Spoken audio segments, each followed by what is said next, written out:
सभी का स्वागत करती हूँ। जैसा कि हम सभी जानते हैं कि आज 5 जून है और हम विश्व पर्यावरण दिवस मना रहे हैं। मैं अस्मिता कुमारी आज विश्व पर्यावरण दिवस पर अपने विचार प्रकट करना चाहती हूँ। मैं धन्यवाद देना चाहती हूँ शिक्षकों का जिन्होंने मुझे यह सुनहरा अवसर प्रदान किया। यदि हम मानव की उत्पत्ति और उसके विकास के विषय में एक पुस्तक लिखते हैं तो उसके सबसे पहले पन्ने पर हमें यही दिखाई देगा कि जब मानव की उत्पत्ति इस धरती पर हुई तो उसने अपने अस्तित्व को बनाए रखने के लिए 2 चीजों को प्राथमिकता दी। पहला रहना और दूसरा खाना। इन्हीं 2 बातों को तरजीह देते हुए इतिहास बढ़ता गया, नई नई सभ्यताओं संस्कृतियों का विकास।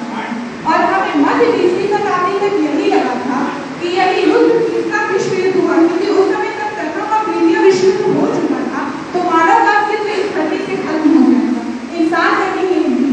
लेकिन जब हम बात करते हैं मध्य 20वीं शताब्दी की बात की 1950 से 1960 की दशक की, तो हमें यह पता चलता है कि मानव का अस्तित्व एक और तरीके से खत्म हो जाता है। यदि पर्यावरण की विकृत हो जाए, नष्ट हो जाए या वैसा न रहे जैसा इतने सालों से था। इसी बात को ध्यान में रखते हुए नई बैठकें वैश्विक स्तर पर आयोजित की गई। सबसे पहली बार वैश्विक स्तर पर पर्यावरण प्रदूषण को लेकर 1972 के स्टॉकहोम सम्मेलन में चिंता व्यक्त की गई। इसके पहले भी 1968 के संयुक्त राष्ट्र की बैठक में जलवायु परिवर्तन को लेकर विचार विमर्श किया गया था, जो कि 5 जून 1972 को स्टॉकहोम सम्मेलन की शुरुआत हुई थी। इसके 5 जून 1973 से हम विश्व पर्यावरण दिवस मनाते आ रहे हैं और सबसे पहली बार इसका थीम था केवल एक पृथ्वी, वही वन। इसका ये लोगों को यह बताना था कि पृथ्वी सिर्फ एक है, भले ही हमारा अलग देश के नागरिक हैं, पर वो सारे देश इसी पृथ्वी पर बसे हुए हैं। अगर हम किसी एक जगह को प्रदूषित करते हैं या संसाधनों का गलत उपयोग करते हैं तो उसका कहीं ना कहीं किसी न किसी तरीके से प्रभाव पूरी दुनिया में पड़ता है, पूरी पृथ्वी पर पड़ता है। 1987 के बाद 1972 के बाद 1985 में ब्रैकेट आयोग ने एक रिपोर्ट पब्लिश किया जिसको हम लोग कई बार भूल भी कहते हैं, आवर कॉमन फ्यूचर। वहां से हमें सतत विकास की ओर बढ़ने की प्रेरणा मिली। फिर 1992 में रियो डी जेनेरियो समिट हुआ, जिसको हम लोग पॉपुलरली अर्थ समिट के नाम से जानते हैं।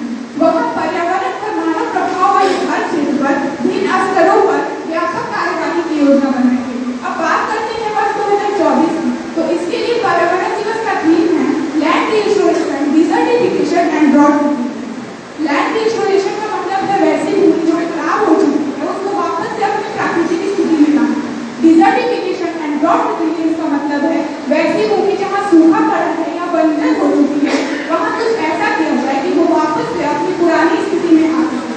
क्योंकि ऐसा होने में भी 10 को लगे हैं, तो भूमि को अपनी पुरानी स्थिति में आने में भी बहुत समय लगने वाला है। लेकिन हमें जरूरत है आज अपनी तरफ से प्रयास करने की। जैसा कि मैंने पहले बताया, इस वर्ष का थीम है land restoration, desertification and drought. आखिर हमें भूमि सुधार की जरूरत क्यों पड़ी? ऐसा क्या हो गया कि वह पर्यावरण जो हमारी जरूरतों को पूरी करने के लिए सारे संसाधन देती है वह इतनी दूषित हो गई? इसका उत्तर ढूंढने का हमें पता चलता है कि सारे कारण के पीछे हमारा ही योगदान है। आज जमीनी स्तर से लेकर वैश्विक स्तर तक पर्यावरण को दूषित करने में सबसे बड़ा योगदान हमारा है। चाहे वो फसल लगाने के लिए जरूरत से ज्यादा मात्रा में रासायनिक उर्वरकों का उपयोग करना हो या बड़े बड़े पेड़ों को काटकर उपयोग करना हो। आज हम प्रगति की मोड़ में किस तरह संसाधनों का दोहन कर रहे हैं इसका हमें अंदाजा भी नहीं। सरकारी तो अपने स्तर से कई प्रयास कर रही है, और यदि हम भारत की बात करते हैं तो यहाँ सेक्रेड ग्रोव यानी पवित्र उपवन की धारणा वैदिक काल से चली आ रही है, जिसमें लोग पर्यावरण की रक्षा पेड़ पौधों को अपने धर्म से जोड़ते करते हैं। लेकिन आज जरूरत है लोगों की, आम जनता की, हमारी और आपकी योगदान पर्यावरण को संरक्षित करने में होनी चाहिए। आज हमें ज्यादा से ज्यादा पेड़ लगाने पर ध्यान देना चाहिए, ना कि पेड़ों को काटने पर। आज हमें प्लास्टिक का कम से कम उपयोग करना चाहिए। हमारी सोच क्या होती है, अगर हम बाजार जा रहे हैं तो खाली हाथ जाएंगे, बाजार से प्लास्टिक के थैले में कुछ लेकर चले आएंगे। लेकिन नहीं, हमें चाहिए कि हम घर से थैला लेकर ही जाए। आज हमें जैविक खेती पर ध्यान देना चाहिए, जिसे हम लोग ऑर्गेनिक फार्मिंग कहते हैं, जिसको ना सिर्फ हमारी सेहत के लिए बल्कि मिट्टी, पर्यावरण और वो जीव जंतु जो पानी में रह रहे हैं उनकी सेहत के लिए भी अच्छा है। धरती हमारा घर है और पर्यावरण हमारा होगा। हमें अपने परिवार की रक्षा स्वयं करनी है। अंत में कुछ पंक्तियों के साथ में अपनी वाणी को विराम दूंगी। यदि फुर्सत मिले तो पानी की तहरीरों को पढ़ लेना, तहरीर पर लिखावट। यदि फुर्सत मिले तो पानी की तहरीरों को पढ़ लेना, हर एक दरिया हजारों साल का अफसाना लिखता है। धन्यवाद।